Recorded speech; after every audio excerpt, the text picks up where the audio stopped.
Aspirants பண்ணி நீங்க பாத்திருக்கீங்களா?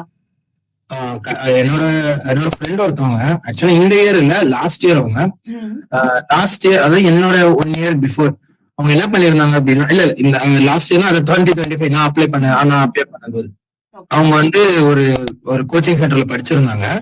அப்ப நல்லா படிச்சுட்டு இருந்தாங்க. எல்லாம் நல்ல மார்க் வந்து 680 690ன்ற மாதிரி நல்ல கிராண்ட் டெஸ்ட் எல்லாத்தையுமே நல்லா எடுத்திருந்தாங்க. கடைசியா என்ன தப்பு பண்ணிட்டாங்க அப்படின்னா 1 வீக் பிஃபோர் வந்து அந்த ஒரு இது நீட்ன்றது ஒரு ஓஷன், அது உங்களுக்கு தெரியாம எல்லாமே உங்களால கவர் பண்ண முடியாது. 720 இருக்கிறவங்களே எல்லாராலையும் கவர் பண்ணிட முடியாது. அது தெரியாம நான் இன்னும் கவர் பண்ணல ஓவர் திங்கிங்ல அவங்க படிக்க ஆரம்பிச்சிட்டாங்க.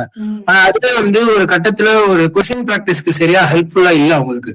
சோ நீட்ல டைரக்டா அப்பியர் ஆகும்போது அவங்களால அந்த ப்ரெஷரை ஹேண்டில் பண்ண முடியாம they took 424 out of 720 680 எடுத்துட்டு இருந்தவங்க 424. அதுக்கு ரீசன் கண்டிப்பா இந்த 7 daysல அந்த ஒரு பயம் வந்து நான் இன்னும் அது படிக்கல படிச்ச வரைக்கும் போதும், படிச்சதை வச்சு நம்ம கொஸ்டின் சால்வ் பண்ண போயிடணும் இப்போ. அதுதான் மேம்.